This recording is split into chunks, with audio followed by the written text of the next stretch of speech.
অবশেষে আমরা এসে পৌঁছালাম সেই ঐতিহাসিক সারনাথে। আর জায়গাটাকে আরো সুন্দরভাবে দেখানোর জন্য আমাদের সঙ্গী হলেন একজন গাইড ম্যাডাম। আচ্ছা, আমরা এখন চলে এসেছি সারনাথে। সারনাথটা বেনারস আসবা, সারনাথ আসুন, এটা কখনো হয় না। তো সারনাথ আমাদের মানে ভারতীয় হিসাবে আমরা গর্বিত বোধ করবো এই সারনাথ এসে, কারণ সারনাথে একমাত্র অশোক স্তম্ভ দেখা যায়। তো সেটার জন্য দেখার জন্যই আসা। আর আমাদের সাথে একজন ম্যাডাম আছেন, উনি আমাদের সব গাইড করবেন, উনি সমস্ত হিস্ট্রি বলে দেবেন। তো তার সাথে তোমাদের সব দেখাবোই, দেখতে থাকো। मेरा नाम आशा श्री है।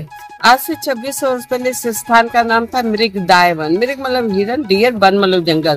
बहुत घना जंगल था, बहुत ज्यादा इसमें डियर हिरन रहते थे। उस समय मूर्ति पूजा नहीं होती थी, पेड़ पौधे, नदी, सूर्य, जल, अग्नि, इन चीजों की प्रकृति पूजा होती थी इसे। बाकी लोग गिरी, गुफाओं, पहाड़ों, जंगलों में ध्यान करते थे। तो ये तपोभूमि, यहाँ लोग तप करते थे, जंगल में ध्यान साधना करते थे। উনি কিন্তু খুব সুন্দর করে আমাদের ইতিহাস বোঝাচ্ছিলেন, কিন্তু ওনার কথা সব রাখতে গেলে এই ভিডিও বিশাল লম্বা হয়ে যাবে। তাই আমি আমার মতো করেই তোমাদেরকে এই জায়গার ইম্পর্টেন্স একটু করে বলে দিচ্ছি। ভগবান শ্রী গৌতম বুদ্ধের জীবনী অবলম্বনে আমরা কিন্তু ইতিহাসে 4টি জায়গার উল্লেখ পাই, যেমন লুম্বিনী, কুশীনগর, বোধগয়া আর সারনাথ। সারনাথ হলো সেই জায়গা যে জায়গা থেকে গৌতম বুদ্ধ তার প্রথম ধর্মোপদেশ দেন, যা পালি ভাষায় ধর্মচক্র প্রবর্তনা সূত্র নামে পরিচিত, এবং এই জায়গা থেকেই পৃথিবীব্যাপী বুদ্ধিজম ছড়িয়ে পড়ে। মানা হয় মোটামুটি 528 BC এরকম সময়কালেই বুদ্ধদেব, যখন তিনি 35 বছর ছিলেন, তখন তার প্রধান 5 শিষ্যকে এই জ্ঞান দান করেন, যাকে বলা হয় the first turning of the wheel of dharma. পরবর্তীকালে এখানে কিন্তু খনন কার্যের সময় অশোক স্তম্ভ আবিষ্কৃত হয়, যা ভারতের এমব্লেম হিসাবে মান্যতা দেওয়া হয়। অরিজিনাল অশোক পিলার তো আমি তোমাদের দেখাবো, কিন্তু তার আগে সারনাথ নিয়ে আরও 2-3টে ইনফরমেশান দিই, যা আশা করি আমার মতো তোমাদেরও ভাল লাগবে। দ্য গ্রেট কিং অশোকের সময়কালে সারনাথে কিন্তু গড়ে উঠেছিল নালন্দা ইউনিভার্সিটির মতোই একটা বৌদ্ধ স্কুল, যেখানে দেশ দেশান্তর থেকে দূর দূরান্ত থেকে ছাত্ররা এসে নানান বিষয় শিক্ষালাভ করত এবং চর্চা করত। পরবর্তীকালে সুলতান কুতুবউদ্দিন আইবকের সেনাপতি ইলতুৎমিশ এই জায়গাটিকে ধ্বংস করেন, এবং সেই সময় অনেক বুদ্ধিস্ট তিব্বতে পালিয়ে গিয়ে তাদের নিজেদের প্রাণ বাঁচান। লেট 20th সেঞ্চুরিতে কিন্তু এই প্যাগোডা তৈরি হয়, আর ইউনেস্কো হেরিটেজ সাইট হিসাবে এটিকে মান্যতা দেওয়া হয়। এখানে বিশাল এই বুদ্ধ মূর্তি কিন্তু সবার নজর কাড়ে। এই মূর্তির টোটাল হাইট হলো 80 ফুট 9 ইঞ্চি। এই যে নিচে তোমরা পদ্মটা দেখলে পায়ের তলায়, সেই পদ্মের হাইট হচ্ছে 9 ইঞ্চি, যা মায়ের পেটে থাকাকালীন সময়কে চিহ্নিত করে। আর বাকি হাইটটা হচ্ছে 80 ফিট, যা বুদ্ধের বাকি জীবন চিহ্নিত করে। তাছাড়াও কিন্তু এখানে বুদ্ধের নানান মূর্তি খুব সুন্দরভাবে সাজানো আছে।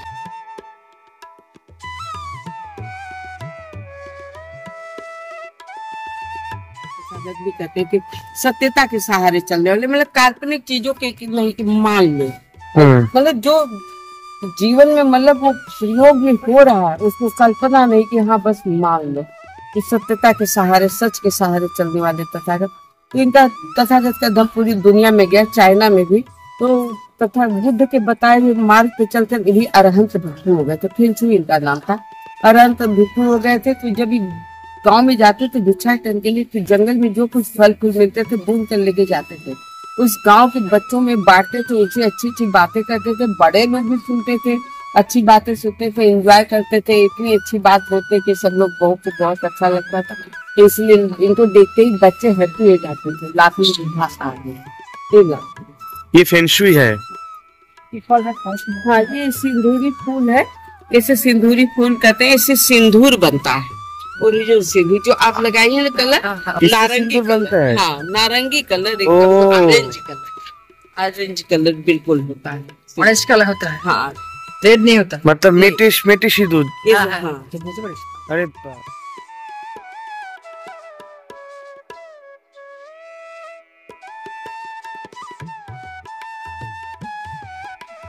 মানে এখানে এসে একটা আলাদাই ফিলিং হচ্ছে, তার কারণ এই সারনাথ এমন একটি জায়গা যেখান থেকে ভারতের এমব্লেম, সেই এমব্লেমের অরিজিন হয়েছে এখান থেকে। তো এটা একটা আলাদাই একটা মানে মানে ফিলিং, আর মানে very very proud to be an Indian.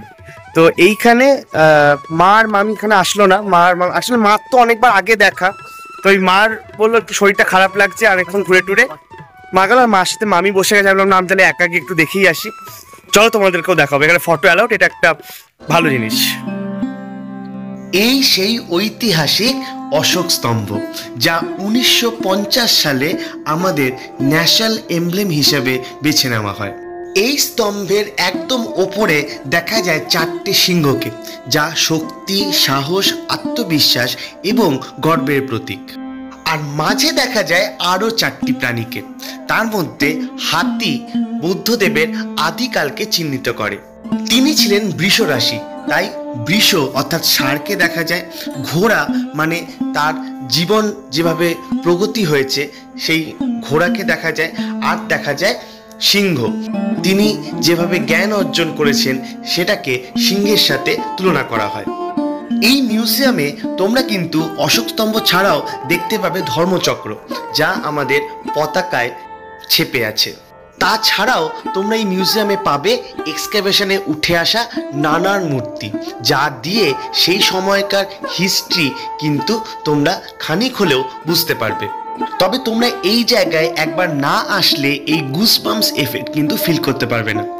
তবে সব কিছুর কিন্তু ভিডিও তোলার অনুমতি নেই, তাই আমি শেষে কিছু স্ন্যাপস কিন্তু তোমাদের দেখিয়ে দেব। মানে জাস্ট আউটস্ট্যান্ডিং লাগলো এই মিউজিয়ামটা। আমার মনে হয় ভারতের প্রত্যেকটা মানুষের একবার এসে এখানে দেখা উচিত, কারণ ভারতের প্রতি যদি এতটুকু ভালোবাসা থাকে, ভারতের এই বুদ্ধর অরিজিন, আমরা শাক্ত হই, আমরা বৈষ্ণব হই, আমরা যাই হই, কিন্তু কি হয় কৃষ্ণ বা রামের এক্স্যাক্ট হিস্ট্রি আমরা পাই না। সেটা কিছুটা লোককথা, কিছুটা হচ্ছে বাল্মীকি বা তুলসীদাস তাদের লেখা গ্রন্থগুলোকে উপর ভর করে আমরা বলি, আর কিছু কিছু হচ্ছে পাওয়া গেছে। কিন্তু বুদ্ধ হচ্ছে রিয়েল এক্সিস্টেন্স। এই তর্কে আমি যাব না যে বুদ্ধ বিষ্ণুদেবের নবম অবতার কিনা, কিন্তু এই বুদ্ধের অরিজিন দিয়েই ভারতের যে সৃষ্টি, ভারতের যে একটা মানে আপলিফমেন্ট, সেটা কিন্তু এইখানে আসলে জানা যায় যে কিভাবে ভারতের আপলিফমেন্ট হলো। তো আমি বলবো প্রত্যেকটা ভারতীয়দের এইখানে এসে একবার অন্তত এই মিউজিয়ামটা দর্শন করা। চলে বা স্তূপ দেখাবো। স্তূপ তোমাদের কি বার দেখাবো, এই তো দেখছো ধ্বংসাবশেষ, খানিক কয়েকটা ইটের পাঁচিলই রয়ে গেছে মাত্র। ওই যে তোমাদের বললাম কুতুবউদ্দিন আইবক এবং ইলতুৎমিশের কল্যাণের জন্যই বা অকল্যাণের জন্যই আজ এই অবস্থা। কিন্তু ওনারা কি মনে করে এই ধর্মচক্র প্রবর্তনা স্তূপটাকে যে ধ্বংস করেনি, সেটা একমাত্র ওনারাই জানেন। আর ওই যে স্তূপ এখনো জল করছে। চলো তবে ভারতের খোঁজের এই অসামান্য হিস্ট্রি, ট্রেডিশন এবং কালচারের রেশ নিয়েই শেষ করব আজকের পর্ব। সাথে সাথে শেষ করব আমার বেনারস সিরিজও। তো তোমরা অবশ্যই জানিও কেমন লাগলো। আগের পর্বগুলো না দেখা হলে অবশ্যই আমার ডেসক্রিপশন বক্স চেক করে নিও, আমি সব লিঙ্কগুলো দিয়ে রাখলাম।